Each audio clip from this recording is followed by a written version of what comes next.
So if you notice your crankbait when you're retrieving it in, hunting to the left or hunting to the right, and it's not tracking straight and you didn't do it on purpose, well, it may be out of tune and it may be costing you bites. And the problem with it being out of tune is that if you're targeting fish at a specific depth and your crankbait is out of tune, it's not gonna reach those depths as it's rated for. And so you're gonna wanna get this bad boy back in tune. Now, another thing an untuned crankbait is going to do is once you hit something, which is kind of the point with a crankbait, it may blow out, it may start spiraling, it's gonna ruin your presentation. Also, if you're someone who likes to troll with crankbaits, maybe you're trolling with multiple crankbaits, if you have one that's tracking to the left, it's gonna get caught up in your other lure, it's gonna cause you a mess. Now, keep in mind, you don't have a junk crankbait just because it's veering to the left or veering to the right. Maybe you just hammered a ton of fish on it and it's out of alignment. Maybe you hit a log, maybe you hit a rock, maybe you did what you're supposed to be doing with a crankbait, is bouncing against just about everything that you can. And when you do that over time, it can get out of tune. So sometimes it might be like uber noticeable, like, oh man, this thing's really hunting to the right or to the left on the retrieve. But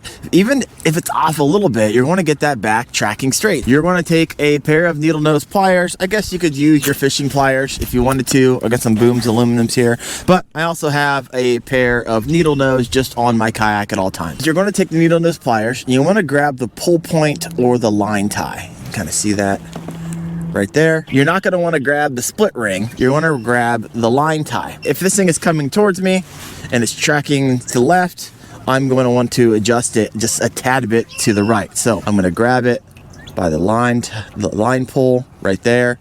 And if it's going left, I just want to bend it a little bit, just kind of micro adjustments to the right to kind of bend that, kind of get it straight again. You throw it back out. Now, obviously, if it's going the other way, you want to take that line tie straight up and down, either just a little bit to the left, a little bit to the right, and you can just do micro adjustments. You're not going to want to do like massive bends on this thing. Just a little bit will bring this thing back into tune. Now, sometimes you have a larger bill and you'll have that line pull within the bill. If it's on the bill, you want to grab it to the side and you kind of going to go left right here, right there, and that's how you adjust that. Now, there is a scenario where you might want to untune your crankbait. Let's say you're going to be fishing this line for the next hour and a half and it's just nothing but docks, or maybe it's nothing but a dam wall and you're going to fish it for the next, next half hour.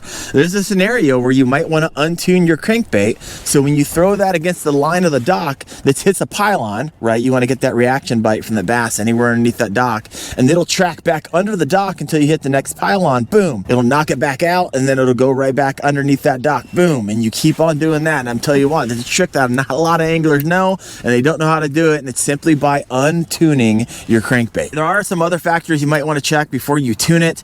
A lot of times on those cheaper crankbaits, you're going to get the split rings that are circle, and sometimes the line will get caught in there, so you might want to trade those out for the oval ones, as you can see right here. Another factor that might be causing you some issues with tracking is if you use a swivel, right? I know a lot of guys will use a swivel, and for ease, they don't like tying knots. They have a hard time seeing to tie the knots, and by having a swivel on there, it can affect the action and might be throwing it off for you. All right, so there you have it, how to tune your crankbait. If you want to learn how to fish your crankbait, I got you guys. Check that out right there. Thanks for watching. See ya.